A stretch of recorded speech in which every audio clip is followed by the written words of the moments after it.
अभिवादन स्वीकार कीजिए ब्रजेश मिश्रा का। और आप देखना शुरू कर चुके हैं द डिबेट। बहनों भाइयों, भारत की संसद में दो बड़े घटनाक्रम आज देखने को मिले हैं। पहला घटनाक्रम, दिल्ली के सर्विसेज मामलों में बिल आज लोकसभा में इंट्रोड्यूस कर दिया गया है। अब इस बिल पर चर्चा होगी। इस बिल में दिल्ली के उपराज्यपाल को सर्विसेज के मामले में सारी शक्तियां प्रदान कर दी गई हैं।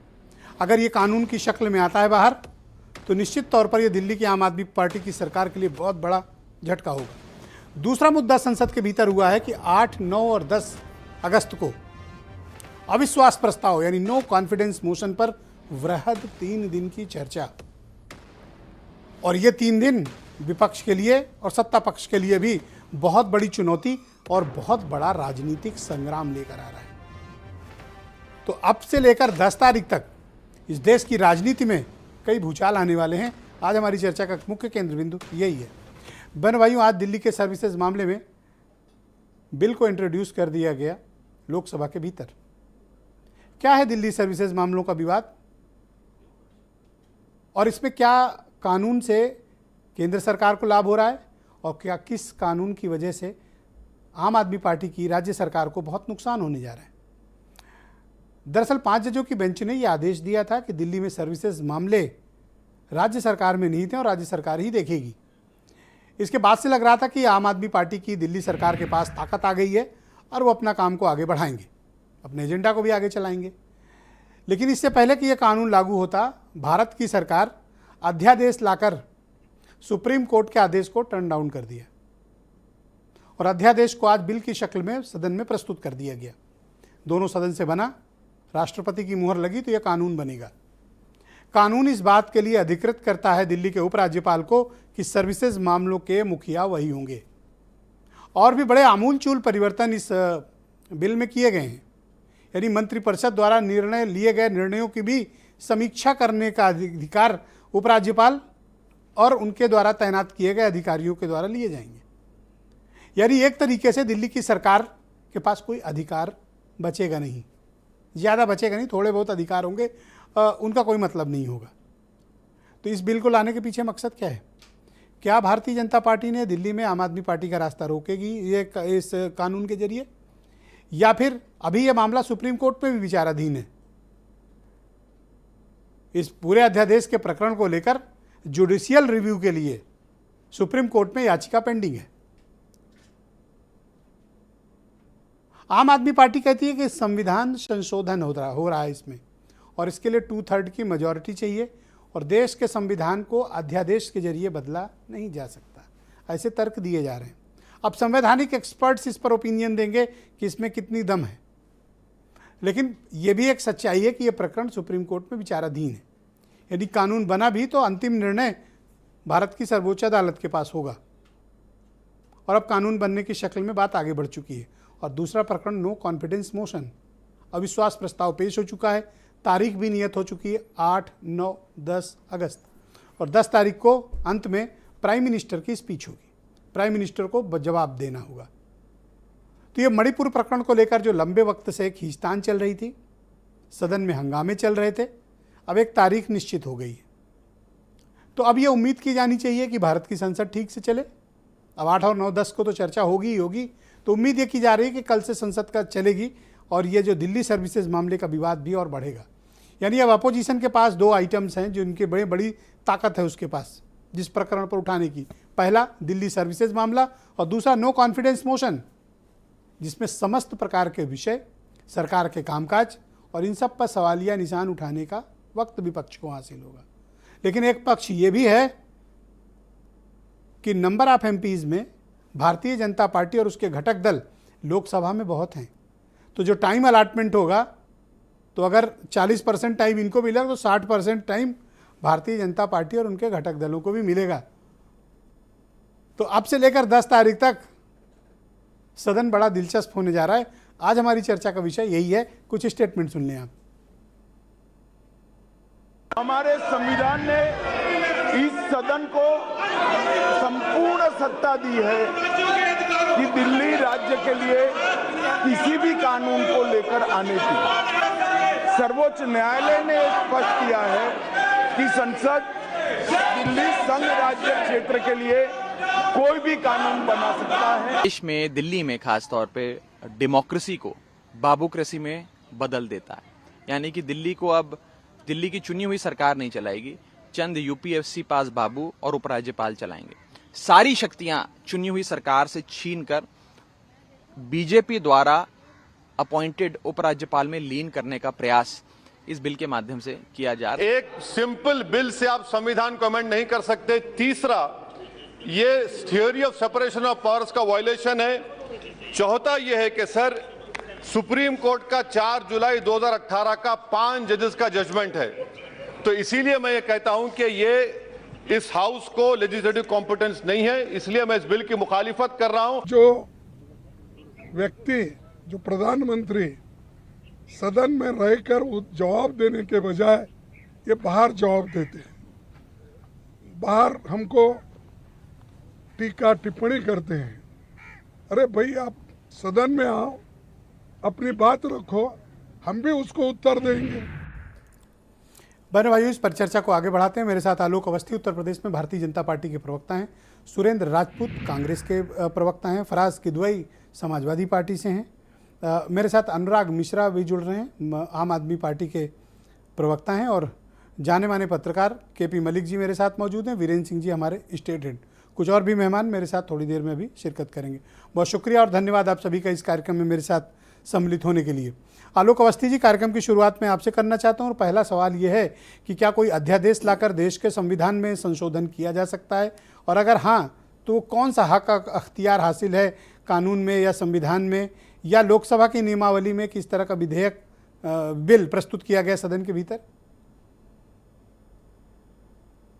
ब्रजेश जी, धन्यवाद। आपने आज जो है यह विषय पे चर्चा रखी है। अभी माननीय उच्चतम न्यायालय ने एक निर्णय दिया दिल्ली सरकार के अधिकारों को लेकर के। उसी निर्णय में उन्होंने ये कहा कि संसद को कानून बनाने का अधिकार है। अनुच्छेद 239AA में सर्विसेज के मामले में स्पष्टता नहीं है और संसद को स्पष्टता लाने का अधिकार है। यह अनुच्छेद के माध्यम से भारत का संविधान देश की संसद को देता है। अगर यह असंवैधानिक होता तो उस अध्यादेश को माननीय उच्चतम न्यायालय निरस्त कर सकता था, उसने नहीं किया है। कारण क्या है कि दानिक्स एक कैडर है, आपके श्रोताओं को सारी जानकारी मिलनी चाहिए, जो दिल्ली, अंडमान निकोबार, लक्षद्वीप, दमन दीव, दादरा और नगर हवेली का कैडर है, जो कि आपस में ट्रांसफ़र करता है और उनके अधिकारी वहाँ काम करते हैं। यह बात भी सत्य है कि केंद्र शासित प्रदेश है, दिल्ली पूर्ण राज्य नहीं है, और यह आज से नहीं है, शुरू से ही है। कभी भी बीजेपी की भी सरकार दिल्ली में रही, कांग्रेस केंद्र में थी, कांग्रेस की सरकार भी रही और आम आदमी पार्टी भी जो है राज्य में थी। कभी इस तरह का झगड़ा आम आदमी पार्टी ने नहीं किया जैसा आज वो कर रही है।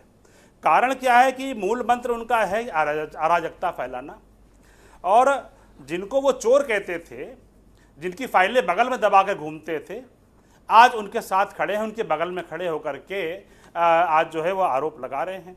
आप क्या भूल गए कि दिल्ली के चीफ सेक्रेटरी को आधी रात में बुला करके पीटा गया था, जिसका मुकदमा चला? ये सारे मीडिया ने दिखाया, आपने भी दिखाया।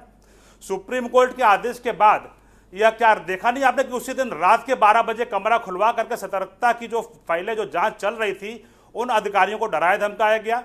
एक्साइज में जो हेरफेर किया शराब घोटाले में, उन फाइलों को कब्जे में लेने का लिया। जो शीश महल बनाया, जो जिसमें 55 करोड़ रुपए खर्चा कर दिए खाली रिनोवेशन में मुख्यमंत्री के, उन फाइलों को अपने घोटाले में उन्होंने लिया। दिल्ली सरकार के विज्ञापन की जांच चल रही थी, इंटरवीनिंग क्वेश्चन है आपसे उनको ले लिया। दिल्ली में एक चुनी हुई सरकार है और उनके पास बहुमत है, आप उनके अधिकारों को क्यों छीनना चाहते हैं? गायब करने का प्रयास किया। अधिकार क्यों छीनना चाहते हैं आप उनके? देश का संविधान ये अधिकार देता है ब्रजेश जी। आलोक जी, अधिकार क्यों छीनना चाहते हैं? कि उसकी रक्षा की जाए, अधिकारियों का संरक्षण किया जाए। अधिकार क्यों छीनना चाहते हैं एक चुनी हुई सरकार से? जो भारत के संविधान ने अधिकार दिए हैं दिल्ली राज्य को, वह उनको प्राप्त है। अब वह और अधिकार चाहते हैं। यह हमने तो वो संविधान जो है क्या कहते हैं, हम तो उसी संविधान को मान रहे हैं जो पहले से बना हुआ है। जिसके तहत शीला दीक्षित जी भी वहां पे मुख्यमंत्री थी, जिसके तहत जो है वहां पे खुराना जी भी मंत्री थे, साहब सिंह वर्मा जी भी चीफ मिनिस्टर थे, जिसके तहत अरविंद केजरीवाल जी भी जो है वहां पे मुख्यमंत्री हैं। एक चीज मैं पूछना चाहता हूं ब्रजेश जी, एक उदाहरण है, उसको आप इन सरकारों से जोड़ सकते हैं। जैसे कि हर जिले में एक मेयर होता है जो पब्लिक के द्वारा चुना जाता है, लेकिन वो उसके अधिकारियों का ट्रांसफर का अधिकार नगर विकास विभाग को होता है। अगर अरविंद केजरीवाल जी इस थ्योरी को जानते हैं तो मैं पूछना चाहूंगा उनके प्रवक्ता से कि पंजाब में आपकी चुनी हुई सरकार है, क्या आपने मेयर को वहां पे अधिकार दिए हैं कि वो? ये आपने बहुत अच्छा मुद्दा उठाया। अब इससे सप्लीमेंट्री एक क्वेश्चन ले लीजिए, उत्तर प्रदेश में कितने मेयरों को आपने अधिकार दिया है? नहीं, पूरे राज्य, पूरे देश में किसी भी राज्य ने नहीं तो दिया। आपने भी तो अधिकार नहीं दिए। इनको अपनी सीमा जाननी चाहिए कि आप केंद्र शासित, ब्रजेश जी हम ये नहीं कह रहे कि इन्होंने नहीं दिए, पूरे देश में किसी राज्य ने अपने यहाँ मेयर्स को पावर नहीं दी है, शासन ही निर्णय लेता है वहां के अधिकारियों की। तो उसी तरीके से दिल्ली की जो सरकार है उसका भी स्वरूप मैंने ये उदाहरण देने के लिए आपसे कहा था। तो आम ये जो सरकार है दिल्ली की या केंद्र शासित पर किसी राज्य के संवैधानिक रूप से बनाए गए राज्य को नहीं दिया संविधान, तुलना आप नगर निगम से नहीं कर सकते हैं। नगर निगम में किसी के पास राइट नहीं है, आपने भी नहीं दिए, छवि पर उसका असर पड़ता है। पर किसी राज्य की तुलना आप कहीं नगर निगम से कर सकते हैं क्या?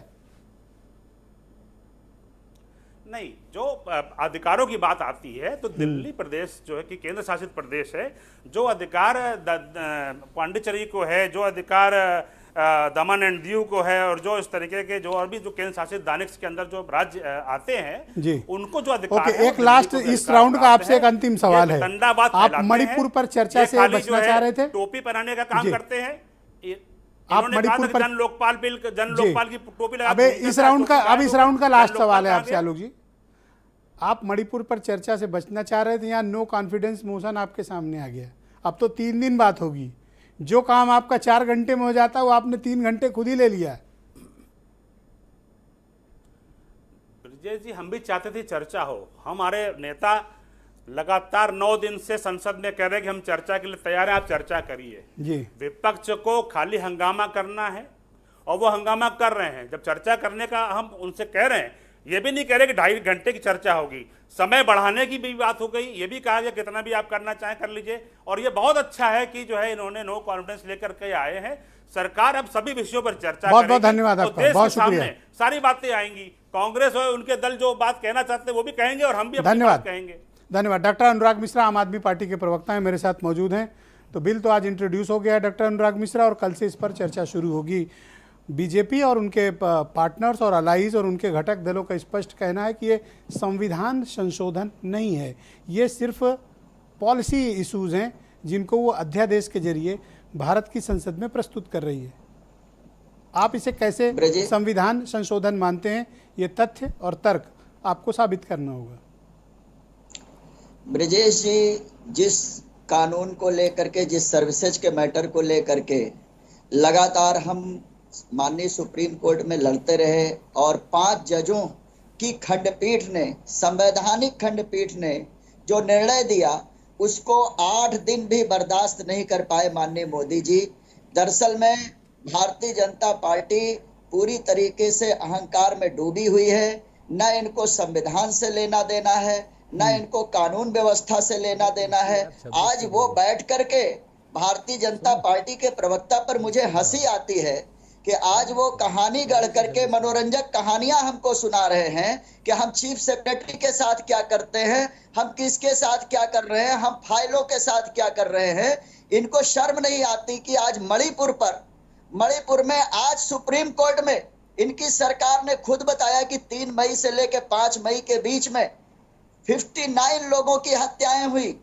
जिस महिला के साथ गैंगरेप हुआ उसके भाई को जब जिंदा जलाया गया, आज तक 302 की धारा उसमें नहीं। जी, मैं लौटकर आपके पास आता हूं। दिल्ली सर्विसेज मामले को लेकर जो बिल प्रस्तुत किया है, मैं आपको फिर मौका देता हूं कि आप बताइए कि ये संविधान संशोधन क्यों नहीं है।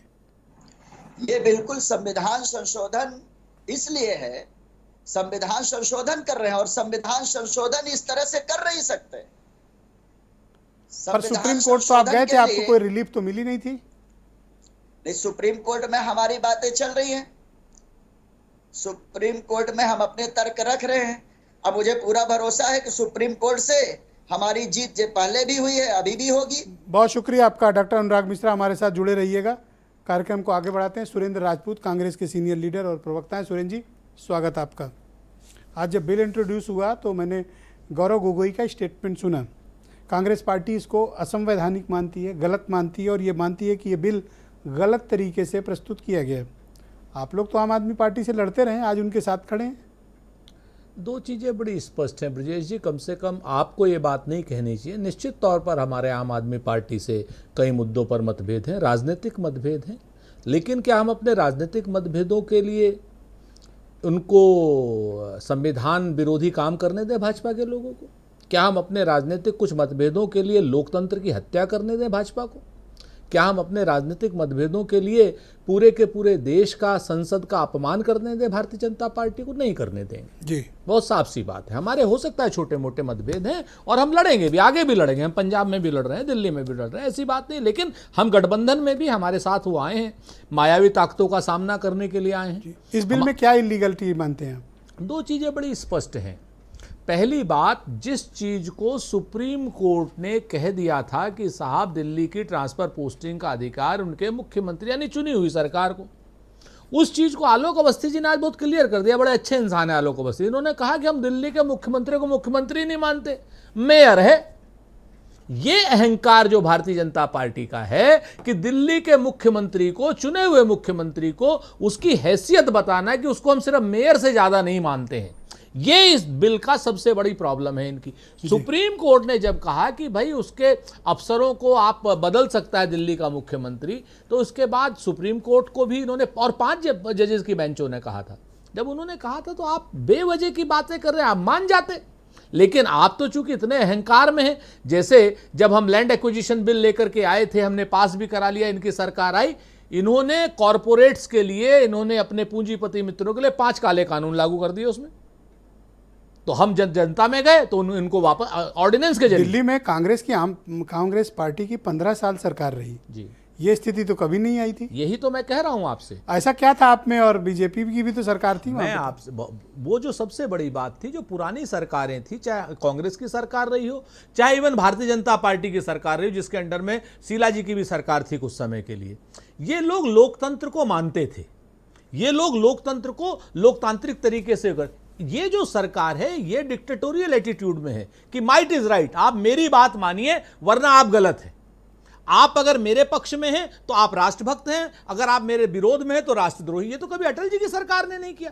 मैं आपसे एक ही चीज कहना चाह रहा हूं, इस बिल को लेकर के जिस तरीके से दिल्ली के ऊपर आप ऑर्डिनेंस थोप रहे हैं, सुप्रीम कोर्ट में भी मुंह की खाएंगे और देखिएगा जनता की सर, आप इनको रोक नहीं सकते हैं। पार्लियामेंट में इनके पास मेजोरिटी है। हाँ। और आप बीजेडी और वाईएसआर की पार्टी, जगन रेड्डी की पार्टी भी सपोर्ट में आ गई है, लोकसभा से भी पास होगा।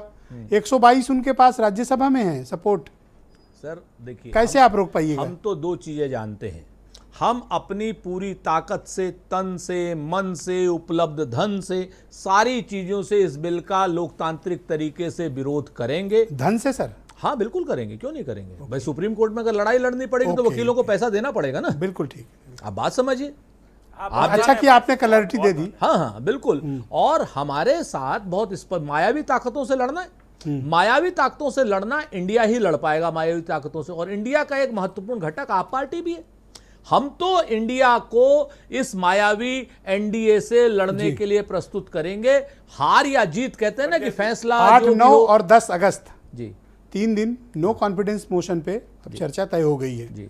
आप तैयार हैं सामना करने के लिए? सर हम नहीं, भगोड़े, ये लोग तो भगोड़े हैं। आज तक अभी जैसे आलोक अवस्थी जी कह रहे थे कि साहब बिल पे चर्चा से विपक्ष भाग रहा है, बिल पे चर्चा से ये हो रहा है, आपके सामने थी। हमने कहा नियम 267 के तहत चर्चा कराइए जिसमें राज्यसभा के प्रत्येक सांसद बोल सके। ये कहते नहीं 2 घंटे की चर्चा होगी। हमने कहा चलिए हम 267 को भी डाइल्यूट कर देते हैं, प्रधानमंत्री आकर के कम से कम चर्चा सुने। भाई लेकिन ये प्रधानमंत्री को तो ये भगवान बनाए हुए अब तो आना पड़ेगा सर, अब तो 10 को जवाब देना ही पड़ेगा। अब देना पड़ेगा ना, तभी तो लोग नो कॉन्फिडेंस मोशन लेकर के आए हैं। हम तो ये कह रहे हैं कि प्रधानमंत्री जो राज्यसभा में विपक्ष को सुनने, सर 2 मिनट प्लीज कंप्लीट करिए। हाँ, राज्यसभा में जो विपक्ष को सुनने को नहीं तैयार थे, अब लोकसभा में भी जवाब देंगे, राज्यसभा में भी जवाब देंगे आपके सामने। मैं आपसे एक चीज कहता हूं, मणिपुर की घटना ने पूरे देश को शर्मसार किया। आरपीएफ की जो जिस तरीके से आरपीएफ के एक जवान ने मारा है 2 मुसलमान और 2 अपने साथियों को, उस घटना ने पूरे देश को नूह की घटना ने पूरे देश को शर्मसार किया। बरेली की घटना शर्मसार करने अब तो 3 दिन मिलेगा ना सर, चर्चा करिएगा। है सर, 3 दिन तो मिलेगा सर। दो सेकंड और दीजिए सर, नेक्स्ट राउंड में बोल लीजिए। इंपॉर्टेंट है सर, कुछ चीजें अगले राउंड के लिए बचाइए ना। 5 सेकंड सिर्फ। अच्छा, 5 बरेली की घटना ने पूरे देश को शर्मसार होने वाली थी, प्रभाकर चौधरी नाम के अपराइट अफसर ने बचा लिया, उसको ट्रांसफर कर दिया आपके सामने। फराज किदवई, समाजवादी पार्टी के प्रवक्ता। यहाँ पे लॉ एंड सुरेंद्र जी बहुत शुक्रिया आपका, हमारे साथ बने रहिएगा। फराज किदवई समाजवादी पार्टी के प्रवक्ता हैं। किदवई साहब शुक्रिया आपका। आपकी पार्टी भी अपोज कर रही है दिल्ली सर्विसेज मामले का जो बिल आज लोकसभा में इंट्रोड्यूस किया गया है, आप क्यों विरोध कर रहे हैं? कारण क्या है आपके पास? देखिए ब्रिजेश जी, समाजवादी पार्टी हमेशा उस चीज़ का विरोध करेगी जो अनडेमोक्रेटिक है, अनपार्लियामेंट्री है और जन विरोधी है। देखिए अभी आपने सवाल पूछा भारतीय जनता पार्टी के अवस्थी जी से, उनके प्रवक्ता से, कि आप जो हैं वो दिल्ली में ये अध्यादेश क्यों लाए हैं। उसका जवाब वो शायद सही नहीं दे पाए हैं, लेकिन मैं आपको उसका जवाब देता हूं कि भारतीय जनता पार्टी ब्रिजेश जी इस देश में और इस प्रदेश में शासन करना चाहती है, सरकार बनाना चाहती है, डेमोक्रेटिक और अनडेमोक्रेटिक तरीके से, चाहे जैसे उनको मिले। आप देखिए कि दिल्ली में इनकी 25 साल से सरकार नहीं है, 6 बार आई थिंक 1-2 ये हारते चले आ रहे हैं, बैक टू बैक 6 बार ये इलेक्शन हारे हैं, 25 साल से ये आउट ऑफ पावर हैं। तो इन्होंने क्या किया कि दिल्ली के जनादेश का अपमान अध्यादेश ला करके इन्होंने किया और 8 दिन के अंदर सुप्रीम कोर्ट का जो ऑर्डर था उसको पलटते हुए ये अध्यादेश ले आए। आप देखिए कि जब इनकी सरकार मध्य प्रदेश में नहीं आई थी पिछली बार, तो इन्होंने हॉर्स ट्रेडिंग करके और ऑपरेशन लोटस करके वहां अपनी सरकार बना ली। कर्नाटका की सरकार भी इन्होंने ऐसे ही खरीद फरोख्त करके बना ली और महाराष्ट्र का भी यही हाल हुआ। तो जो आज देश में हाल हो रहा है ब्रिजेश जी, समाजवादी पार्टी, भारतीय जनता पार्टी की ये जो कुरीतियां हैं, भारतीय जनता पार्टी की जो मोडस ऑपरेंडी है उसके खिलाफ। अनुराग जी मैं मौका दूंगा तब आप ये पोस्टर दिखा लेना, थोड़ा वेट कर लो, बहुत सिस्टमैटिक डिबेट चल रही है। किदवई साहब गो अहेड। जी। दूसरी बात यह है कि अभी हमारे भाई भारतीय जनता पार्टी के प्रवक्ता हैं, वो बता रहे थे कि अध्यादेश जो है वो बिल्कुल कॉन्स्टिट्यूशनली करेक्ट है, जिसको मैं नहीं मानता हूं। वो मैं इसलिए नहीं मानता हूं कि देखिए मैं पूरी तथ्यों से बात करता हूं। It's a violation of article 239AA of the constitution. और 3 जुलाई 2023 को ब्रिजेश जी एक द हिंदू में रिपोर्ट छपी है इसी अध्यादेश को लेकर के, और उसमें बताया गया है कि ये अनकॉन्स्टिट्यूशनल है। आप उसको मंगा करके पढ़ लीजिएगा। उसका जो क्रक्स है ब्रिजेश जी, मैं वो ये लाया हूं, आपको वहां से दिखेगा नहीं, इसकी 2 लाइन बस मुझे परमिशन दीजिए कि मैं इसको पढ़ करके सुना दूं। उसमें लिखा है कि the supreme court has held in a large number of cases that since parliament does not possesses judicial powers, it cannot negate the decision of the court without changing the basis of that decision. The ordinance does not furnish any ground for nullifying the court's decision. तो इसमें एक बहुत बड़ी the Hindu में जो है वो history. तो अब कल से डिबेट तो पार्लियामेंट में शुरू हो रही है इस बिल को लेके। जी अब कल से तो डिबेट शुरू हो जाएगी ना इस पे, कल से तो इस पे बात भी होगी। ठीक है, तो सबको अपना पक्ष रखना चाहिए। बिल्कुल सब लोग अपना पक्ष। दूसरा, आपने अभी कहा कि बीजेपी जहां सरकार में नहीं है, वहां सरकार गिराकर जबरदस्ती हॉर्स ट्रेडिंग और दूसरे तरीकों का एजेंसीज वगैरह का इस्तेमाल करके सरकार गिरा देती है और अपनी सरकार बना लेती है। बिल्कुल बना लेती है। लेकिन आपको पता है कि ग्राउंड पे पॉलिटिक्स के नियम बदल चुके हैं और आप अभी पुराना नियम ही अप्लाई कर रहे हैं।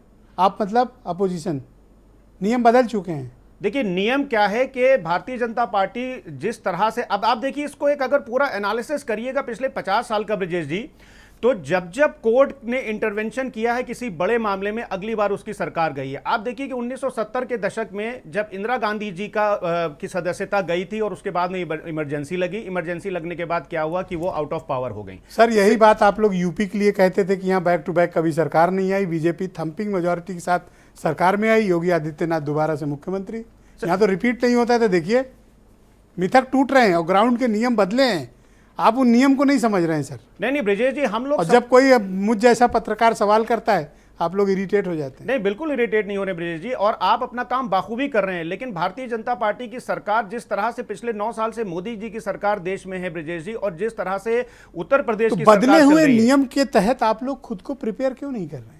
नहीं, हम लोग बिल्कुल प्रिपेयर्ड हैं। देखिए, हम लोग बूथ लेवल तक काम कर रहे हैं, जनता के बीच में जा रहे हैं। भारतीय जनता पार्टी की जो इनएफिशिएंसीज हैं पिछले 9 साल की, ब्रजेश जी एक चीज मैं आपको बहुत इंपॉर्टेंट देखिए दिखाना चाहूंगा।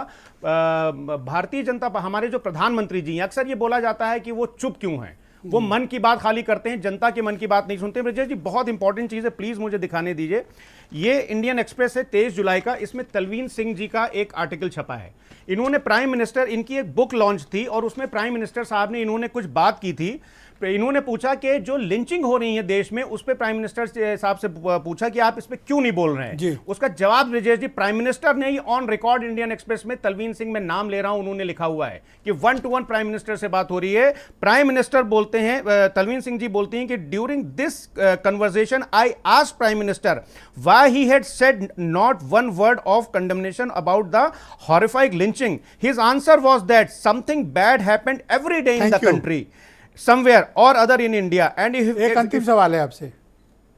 आज सुना 3.5 घंटा मीटिंग चली। अरे ब्रजेश जी इतनी इंपॉर्टेंट बात मैं बता रहा हूं आपको। प्राइम मिनिस्टर ये बोल रहे हैं कि देश में डेली ऐसी घटनाएं होती हैं, मैं हर घटना पे अगर बोलने लगूंगा तो मैं काम कैसे करूंगा। यानी कि मणिपुर की घटना पर प्राइम मिनिस्टर साहब इसलिए नहीं बोल रहे हैं कि उनके लिए बहुत ही इररिलेवेंट घटना है, बहुत ही ट्रिवियल घटना है और आप अपनी बात कन्वे भी कर गए हैं। आज सुना 3.5 घंटा मीटिंग हुई है आपके यहाँ। जी बिल्कुल हुई है। क्या हुआ, क्या समझाया गया? हुआ यही है कि हम लोगों ने डिस्कशन किया है कि भारतीय जनता पार्टी को इस देश से मुक्ति दिलानी है। जो जिस तरह से भारतीय जनता पार्टी की सरकार पिछले 9 साल से माननीय नरेंद्र मोदी जी की सरकार चल रही है, जिस तरह से वो मन की बात कर रहे हैं और जनता की बात नहीं सुन रहे हैं, उस सरकार को उखाड़ फेंकना है। और अगर भारतीय जनता पार्टी की ट्रेनिंग चल रही है आप लोगों की, 3.5 घंटे एक साथ बैठक, तो अभी 6-6 घंटे भी बैठक चलेगी। नहीं बैठिए, because we have to defeat this डायबोल्स जो आज की तारीख में भारतीय जनता पार्टी के जो अत्याचार चल रहे हैं मणिपुर से लेकर के और साउथ तक के, उसको डिफीट करने के लिए मलिक देश के जाने माने पत्रकार हमारे साथ दिल्ली से ज्वाइन कर चुके हैं। मलिक साहब शुक्रिया आपका। तो अब तो ये दिल्ली सर्विसेज मामले पर भी कल से मुझे लगता है कि सदन में संग्राम होगा, और मणिपुर पर जो 2-4 घंटे बात करके बीजेपी अपना जान छुड़ा सकती थी, अब वो 3 दिन उनके गले पड़ गया है।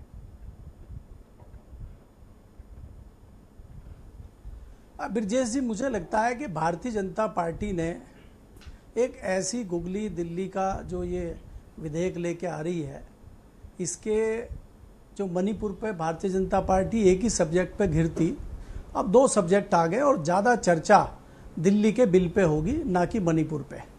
जैसे कि आप खुद अपने चैनल पे भी देखेंगे, डिबेट में ज़्यादा समय दिल्ली के बिल पे जा रहा है और मणिपुर पे चर्चा कम हो रही है। यही हाल आपको लोकसभा और राज्यसभा में देखने को मिलेगा। मेरा मानना यह है, अगर आप बिल की बात ब्रजेश जी करते हैं, कि पहले ही दिल्ली की सरकार के पास ना डीडीए का अधिकार था, ना पुलिस का अधिकार था। पुलिस गृह मंत्रालय के अधीन थी और डीडीए शहरी विकास मंत्रालय के अधीन था। बचा कुचा जो ट्रांसफर पोस्टिंग का काम था वो भी छिन गया। तो दिल्ली सरकार करेगी क्या, ये सोचने का विषय है। दूसरी बात यह है कि भारतीय जनता पार्टी, मुझे ये लगता है कि कहीं ना कहीं इस चीज से परेशान है कि 2024 का जो लोकसभा चुनाव आ रहा है, उसमें कहीं ना कहीं आम आदमी पार्टी और कांग्रेस का गठबंधन होकर चुनाव लड़ने की बात जो चल रही है, उससे यह है कि सातों की सातों लोकसभा की सीटें कहीं भारतीय जनता पार्टी के हाथ से ना निकल जाए। भारतीय जनता पार्टी उस चीज की रणनीति को ध्यान में रखते हुए ये सारी चीजें कर रही हैं, मुझे ऐसा लगता है ब्रजेश जी। अब नो कॉन्फिडेंस मोशन भी 8, 9 और 10 3 दिन चर्चा होगी।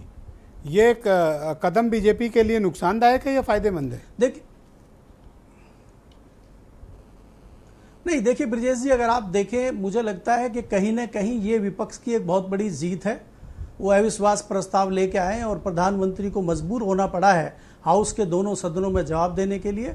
मुझे लगता है कि प्रधानमंत्री अगर पहले ही इस मामले पे जवाब पार्लियामेंट में दे देते तो इशू इतना बड़ा नहीं बनता, और जो लगभग 9 दिन की जो कार्रवाई थी सदन की वो बर्बाद हुई है, उसमें कुछ काम नहीं हुए तो उससे बचा जा सकता था।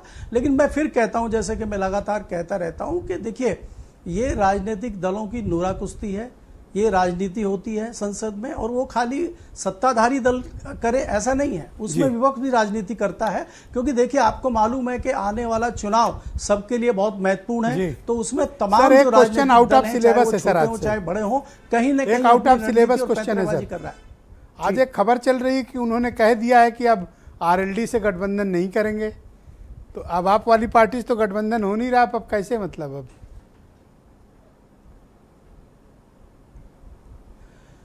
देखिए ब्रजेश जी, राजनीति में कुछ नहीं कहा जा सकता। राजनीति में जो दोस्त होते हैं वो कभी भी दुश्मन होते हैं, और जो दुश्मन होते हैं वो कभी भी दोस्त हो सकते हैं। ये कह देना, अभी कुछ दिन पहले अगर आप देखेंगे, भारतीय जनता पार्टी ने अपनी एक समिति, अपनी एक कमेटी बनाई है और उसमें जाट जो समाज है उसकी कुर्सी खाली रखी है, तो कहीं ना कहीं भारतीय जनता पार्टी को भी विश्वास है और खिड़की। बहुत शुक्रिया सर, हमारे साथ जुड़े रहिएगा। वीरेंद्र जी भी हमारे साथ डिबेट में आ गए हैं। अभी जो है वीरेंद्र जी, स्वागत आपका। राष्ट्रीय लोकदल ने भी, तो अगर ये कानून बन गया बंद नहीं करी है और जो कि बनने जा रहा है, अब मतलब कुछ वक्त की बात है, तो फिर दिल्ली के मुख्यमंत्री का और उनकी सरकार करेगी क्या? उनके पास तो कोई बचेगा नहीं करने को, कोई मानेगा ही नहीं उनकी बात।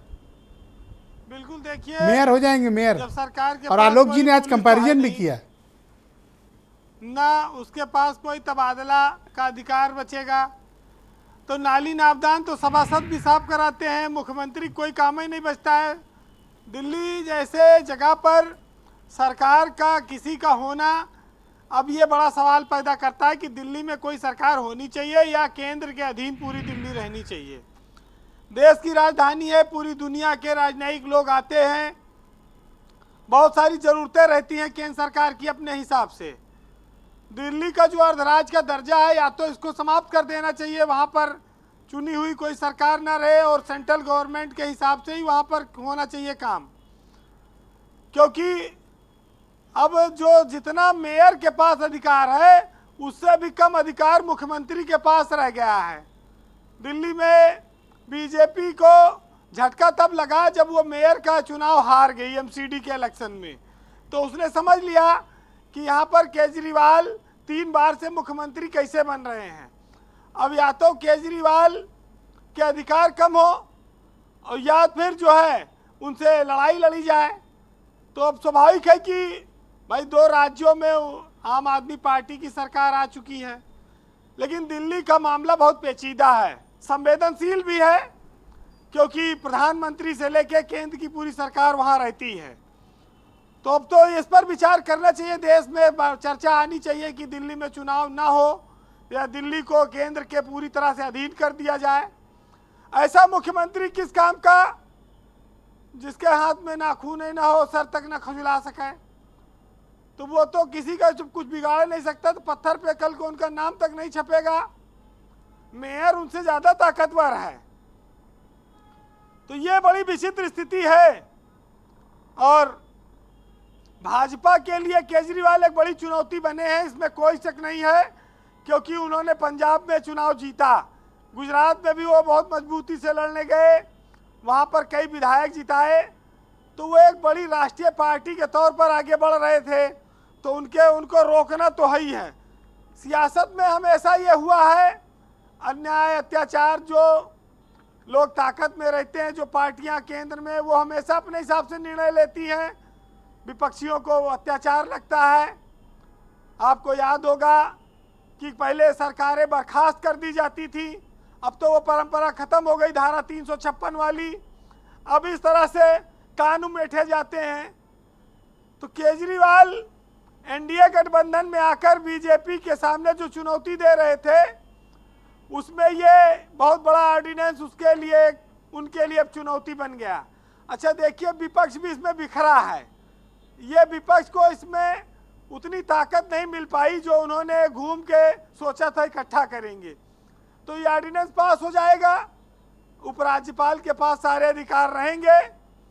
देखिए, असली लड़ाई वोटों की है, और वोटों में जो लोग कहते हैं, कुछ लोग स्कीमों को लेकर लड़ाई हुई कि भाई वो रेवड़ी बांट रहे हैं, खैरात बांट रहे हैं, वो तो अपने हम बांटे तो मदद है, दूसरा बांटे खैरात है, तमाम सारी सियासत की भाषाएं हैं। और इस पर आपको लगता है कि योजनाओं की जो टक्कर थी, उस टक्कर में उपराज्यपाल की भूमिका बड़ी निर्णायक हो गई। योजनाओं से नहीं, अब प्रशासनिक ढंग से लड़ा जाएगा। ये जो बिजली मुफ्त और रसोई गैस और फ्री यात्रा, फ्री दवाई, ये सब चीज़ें केजरीवाल की ताकत बनती जा रही थी, और उसकी वजह से वो 3 बार सीएम बने। लेकिन अब दिल्ली में बीजेपी और आम आदमी पार्टी की सीधी लड़ाई है। संसद में संजय सिंह को देखिए निलंबित करना पड़ा, क्योंकि सबसे ज्यादा आक्रोश, सबसे ज्यादा तेजी इसी पार्टी में है। तो ये चीजें तो देखिए टकराहट है, और बीजेपी पावर में है। वो क्या काहे किसी बर्दाश्त राज्य करेगी? सरकार की तुलना नगर निगम के मेयर से की जा सकती है? आलोक जी ने भी ये बात कही कि देखिए नगर निगम को कहाँ पावर है, तो क्या राज्य सरकार इक्विवेलेंट टू नगर निगम? अब दिल्ली में तो पावर है ही है, अब मुख्यमंत्री की पावर नहीं है, ये बात तो सही है। अब मुख्यमंत्री के पास क्या पावर रहेगी जब वो विभाग में अपने प्रमुख सचिव को नहीं बदल पाएंगे, कोई डीएम कमिश्नर नहीं बदल पाएंगे, तो मुख्यमंत्री तो खाली विकास कार्यों की समीक्षा बैठक करे और कोई माने न माने राज्यपाल को लिखे, राज्यपाल के ऊपर है। ये विचित्र स्थिति हमारे यहाँ संवैधानिक चीज़ों में दी गई है। अब कोई सरकार जो केंद्र में आती हो इसको बदलना नहीं चाहती है, तो सबको भोगना पड़ेगा। कांग्रेस ने अगर आज पूर्ण राज्य बना दिया होता दिल्ली को, तो आज ये नौबत ही ना आती, फुल फ्लैश मुख्यमंत्री रहता हरियाणा की तरह। लेकिन अब उसकी अपनी समस्याएं हैं। जी। पता लगा दिल्ली में पुलिस ने सुनत केंद्र सरकार के, केंद्र के मंत्रियों को गिरफ्तार करा लेती राज्य सरकार। बड़ी बड़ी विचित्रताएं, वहाँ सुप्रीम कोर्ट है, देश की सारी बड़ी संस्थाएं हैं। अब इसका कोई हल नहीं है, ये सियासत अपना हल दे। लेकिन ब्रजेश जी, हमारा देश एक बहुत सुंदर देश है। India is a beautiful country. इस देश में विविधता है, लोकतंत्र का सम्मान है, नेता भी उच्च कोटि के होते थे, इस तरह की राजनीति देखी नहीं जाती थी। अब परिवर्तन आ गया है, तमाम सारी चीजें हैं। संसद में जो चीज हम लोग कभी नहीं सोचते थे वो सब होती है। गोला फेंका जाता है, कई जगह पर हंगामा होता है, टेबल पे कूद जाते हैं लोग, तमाम बातें, ऐसा कभी होता नहीं था। बहरहाल मुनव्वर राना का एक शेर है, सुनिएगा कि वो जालिम मेरी हर ख्वाहिश को ये कहकर टाल जाता है कि भला दिसंबर और जनवरी में कोई नैनीताल जाता है।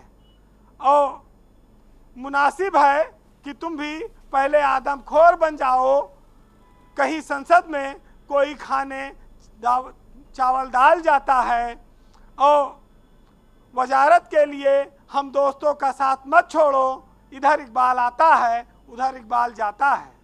बहुत शुक्रिया वीरेन जी, आपका बहुत बहुत धन्यवाद ग्राउंड जीरो से ये फीडबैक हमें उपलब्ध कराने के लिए।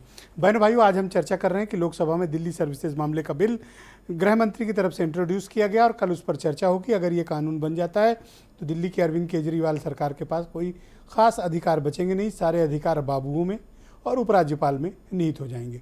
उत्तर प्रदेश में भारतीय जनता पार्टी के प्रवक्ता आलोक अवस्थी मेरे साथ इस वक्त जुड़े हैं।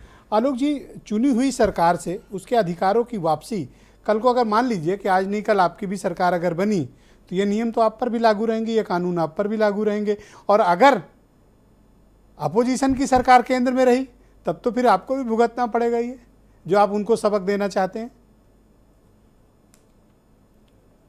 ब्रिजेश जी, देखिए कोई नई बात नहीं है, हमने भी सरकार चलाई है। कांग्रेस के शासनकाल था और राज्य में भाजपा की सरकार थी, और कांग्रेस ने भी शासन चलाया है कि अटल जी की सरकार थी और कांग्रेस का मुख्यमंत्री था। तो यह व्यवस्था तो हमने मानी है ना, पहले भी हम पे भी लागू हुई, तो कौन सी नई बात हो जाएगी। मैं तो अभी ये बात कहना चाहता हूं कि जिस सरकार को, जिस कांग्रेस की सरकार को शीला दीक्षित के लिए एक बैग बगल में दबा के चलते थे अरविंद केजरीवाल, और कहते थे कि जो है इस पे सब सारे फाइलें हैं और सारा भ्रष्टाचार का मेरे पास मसाला है, चोर बताते थे कांग्रेसियों को। और आपको आश्चर्य करेंगे कि उसी चोर बताने वाली कांग्रेस ने पहली बार सरकार जो बनाई केजरीवाल में, उसको सरकार को समर्थन दिया। 8 विधायक कांग्रेस के थे, 28 केजरीवाल के थे और समर्थन दिया। और उसके बाद क्या किया, केजरीवाल जी ने खुद ही जो है कांग्रेस से सफाया कर दी झाड़ू लेकर के। आज कांग्रेस दिल्ली में कहीं नहीं दिखती है। अनुराग जी, आ रहा हूं आपके पास, इनके बाद आप ही के पास आऊंगा, सब एक्सप्लेन करिए। हाँ बोले। आम आदमी पार्टी कांग्रेस का स्पेस खाती जा रही है। पंजाब में उसने कांग्रेस को ही कोई सरकार गिराई है, वहां पर सरकार बनाई है। भारतीय जनता पार्टी से लड़ने के लिए गुजरात गए थे, यूपी भी आए थे, खाता नहीं खुल पाया, जमानत जब्त हुई। अगर आम आदमी पार्टी कांग्रेस हाथ मिला रही है तो आपको तकलीफ क्यों हो रही है? देखिए, हमने देखा है कि अरविंद केजरीवाल पहली बैठक में गए थे तो क्या कहते हैं प्रेस कॉन्फ्रेंस छोड़ के चले गए थे और उनका बयान आ गया था कि कांग्रेस समर्थन दे। कांग्रेस की पूरी तरह से बाहां मरोड़ करके उन्होंने कांग्रेस को साथ में लिया। कांग्रेस अपनी खुशी से नहीं आई है। यही कांग्रेस में यही आपकी डिबेट थी। यही राजपूत जी जो है आम आदमी पार्टी के प्रवक्ता को गरिया रहे थे कि जाओ, तुम्हारी जरूरत नहीं है, जहां जाना हो चले जाओ। हाँ, कहा था तमाम आप शब्दों से कहा था, आवाजा था। यू आर राइट, गवाह है उस चीज के। कहा था, मैं उस डिबेट को देख रहा था जी। यस यस, आज कितना बिल्कुल कहा था, उमड़ रहा है। तो ऐसे गठबंधन जो किसी के जिसका मेल नहीं है, राज्यों में एक दूसरे सर असल में क्या है कि सुरेंद्र राजपूत की पार्टी आजकल आप वाला नियम को करके एक अपना लिया है। ये जो नए नियम आपने बनाए हैं उसको इन्होंने स्वीकार लिया है। वो भी नए नियम से खेला करते हैं। और मैं वही कह रहा हूं, ये जन लोकपाल की बात करने की टोपी पहनते थे, आज टोपी पहना दी जनता को। वो जन लोकपाल कहां गया, कोई बात नहीं करती आम आदमी पार्टी। अराजकता इनका एक मूल अधिकार है। यह इनको पता है कि संविधान ने दिल्ली राज्य को सर उनको लगातार चुन चुन कर दिल्ली की जनता अपार बहुमत से देती है। सर आप सर उनसे इस मामले में जलन रखते हो कि आपको हर चुनाव असेंबली में हरा देते हैं। अभी मेयरल इलेक्शन भी हरा दिया उन्होंने आपको। नहीं, देखिए भारतीय जनता पार्टी, ये परिवर्तन है।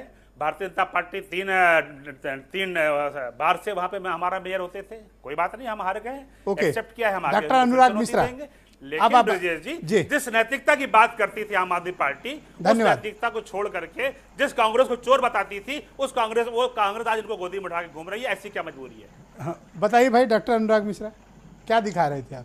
थोड़ा सा मुझे वक्त दीजिएगा, एकदम देंगे आप। कई सवाल हैं और उसका मैं पूरी तरीके से जवाब दूंगा। सबसे पहले मैं बिल पे आता हूं।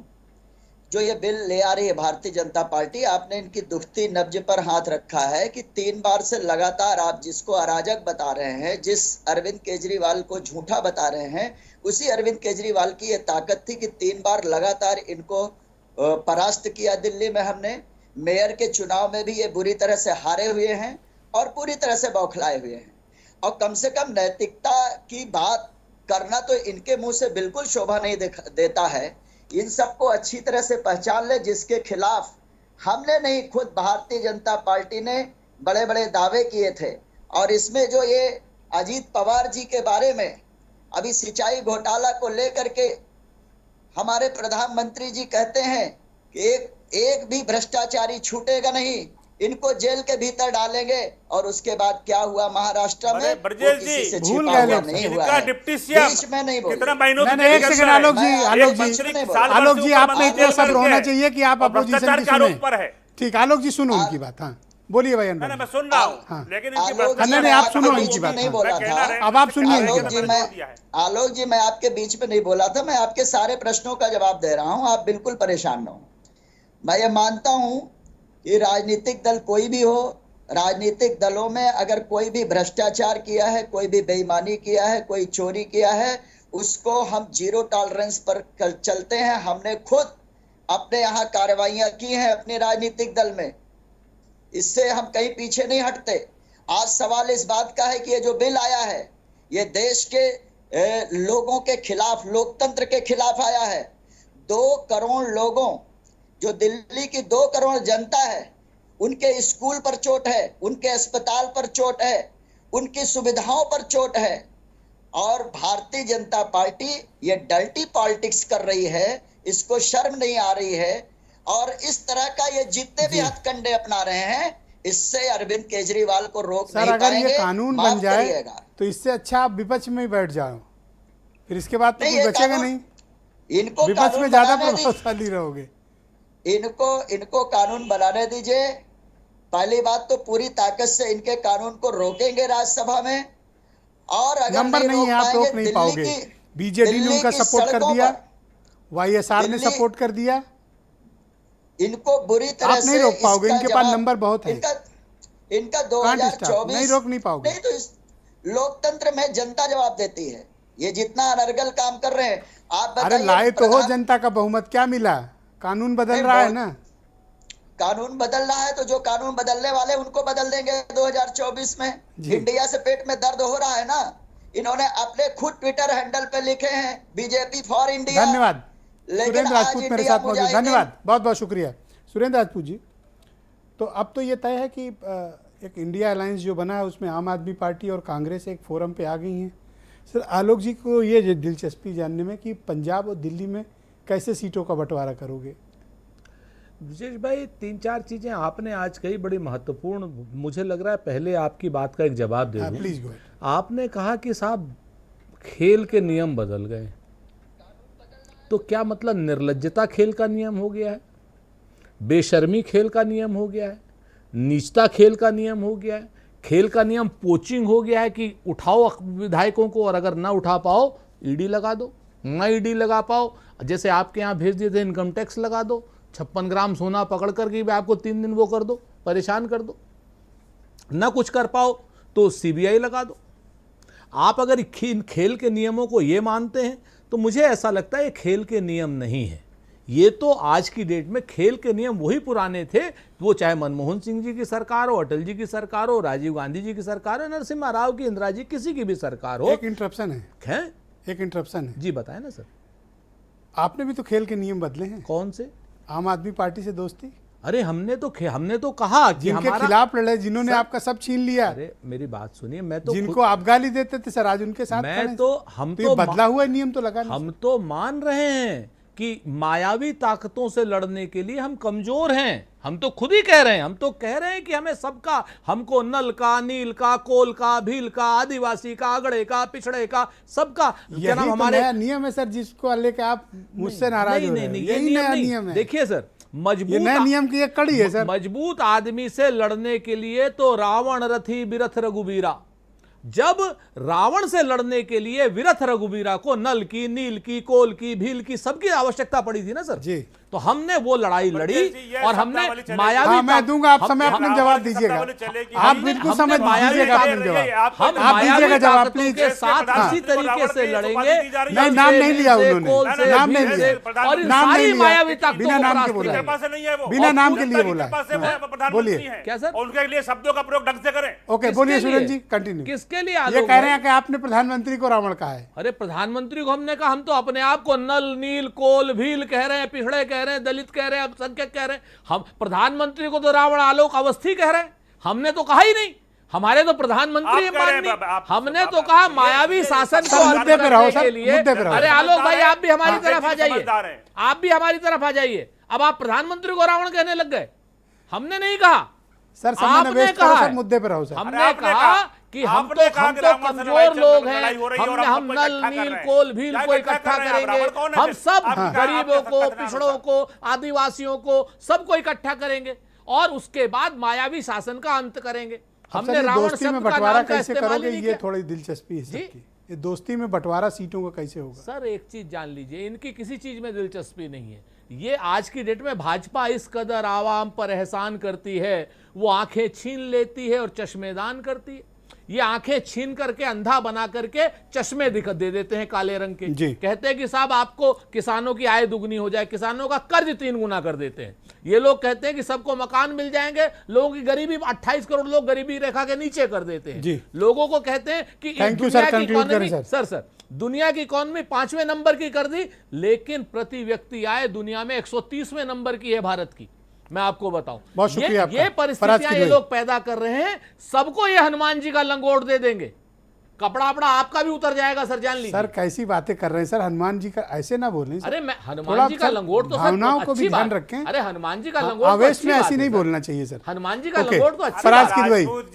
फराज की दुबई मेरे साथ मौजूद है, समाजवादी पार्टी। सर कहाँ झगड़े में आप लोग टाइम वेस्ट कर रहे हैं? नरेंद्र मोदी को बहुत कीमती वक्त है, जवाब देना पड़ेगा, बहुत कीमती वक्त है सर, कीमती वक्त है, पार्टी में आपको जवाब देना बहुत प्रेशियस टाइम है सर। धन्यवाद सर। ओके, फराज की दुबई जी, समाजवादी पार्टी का दिल्ली सर्विसेज बिल मामले में और नो कॉन्फिडेंस मोशन को लेकर सदन में क्या स्टैंड रहेगा? देखिए ब्रिजेश जी, अभी मैंने आपको बोला कि समाजवादी पार्टी, भारतीय जनता पार्टी के द्वारा जो भी अनडेमोक्रेटिक काम किए जा रहे हैं उसके खिलाफ लड़ाई जमीन से लेकर के और पार्लियामेंट तक लड़ रही थी और लड़ेगी। दूसरी बात ब्रिजेश जी, एक बहुत ही इंपॉर्टेंट बात कह के मैं अपना कंक्लूडिंग कमेंट करूंगा कि आप देखिए, भारत जिस देश में हम लोग रहते हैं, वहां पर अगर कोई बच्ची पैदा होती है तो हम लोग उसका नाम रखते हैं सरस्वती, हम लोग उसका नाम रखते हैं दुर्गा, हम लोग मरियम नाम रखते हैं, हम लोग आयशा नाम रखते हैं। लेकिन उसी भारत में जिसकी राष्ट्रपति महिला हो और जिस स्टेट की राज्यपाल महिला हो, वहां पर महिलाओं को निर्वस्त्र करके घुमाया जाता है और दुराचार होता है। और उस लड़की का दुराचार होता है जिसके पति ने कारगिल वॉर में लड़ाई लड़ी भारत के लिए और देश के लिए अपना जो है वहां पर सब कुछ दिया। कौन था? आलोक अवस्थी जी, देखिए अभी मेरा टर्न चल रहा है तो मैं आपको बिल्कुल भी नहीं बोला हूं, तो मुझे बोलने दीजिए उनको। बोलिए भाई। तो ब्रिजेश जी, मैं कहना यह चाह रहा हूं कि आज भारत में जो स्थिति हो रही है, प्रधानमंत्री जी 90 दिन से मणिपुर जल रहा है, लेकिन 90 सेकंड का उनके पास टाइम नहीं है कि मणिपुर के लिए कुछ बोलने। पहली बात। दूसरी बात ब्रिजेश जी, देखिए किसान आंदोलन हुआ, 1 साल से ऊपर दिल्ली में किसान भाई बैठे रहे, उनको प्रधानमंत्री जी ने आंदोलन जीवी कहा और उसके ऊपर भी चुप्पी साधी रही। जब मुंह की खाए तब उन्होंने बिल वापस लिए। यही महिला खिलाड़ियों के साथ हुआ। देखिए, महिलाओं के लिए भारतीय जनता पार्टी का आप सम्मान देखिए कि महिला खिलाड़ी बेचारी वहां पर बैठ करके रोती रही। धन्यवाद केपी मलिक साहब, धन्यवाद। विधेयक पर सर चर्चा करने पर और ये नो कॉन्फिडेंस मोशन 26 तारीख को मूव किया गया था और चर्चा हो रही है 8 और 10 अगस्त को। सर बहुत ज़्यादा टाइम नहीं हो गया? और क्या इस दौरान विधायी कार्य किए जा सकते हैं? पॉलिसी मैटर रेस किए जा सकते हैं? संविधान संशोधन के बिल लाए जा सकते हैं? अब ब्रिजेश जी, मुझे नहीं लगता कि इस बीच कोई बिल लाए जाएंगे, क्योंकि चर्चा लगातार चलेगी और 10 तारीख को प्रधानमंत्री जी का जो बयान है दोनों हाउस में आएगा और उसके बाद पार्लियामेंट के मेरे ख्याल से दिन भी नहीं बचते, 1-2 दिन बाद में है। तो हो सकता है प्रधानमंत्री के संबोधन के बाद ही हाउस को सैनिटाइज कर दिया जाए। ये बजट सेशन है, उसके बाद बजट सेशन का सेकंड पीरियड है ये, और मुझे नहीं लगता उसके बाद कुछ काम होगा, क्योंकि भारतीय जनता पार्टी को जो बिल लाने थे वो लगभग ला चुकी है। उन्होंने अपने बिल पास करा लिए हैं, तो मुझे नहीं लगता कोई ब्रिजेश जी इसमें नया बिल आएगा। मैं लास्ट में ये कहना चाहता हूँ कि चाहे जैसा कि मैंने पहले भी कहा, भारतीय जनता पार्टी 2024 के चुनाव को ध्यान में रखते हुए तमाम अपनी रणनीति तय कर रही है। और जो लोकसभा या राज्यसभा में भी आप परिदृश्य देख रहे हैं, वो उसी की एक जो है रणनीति है।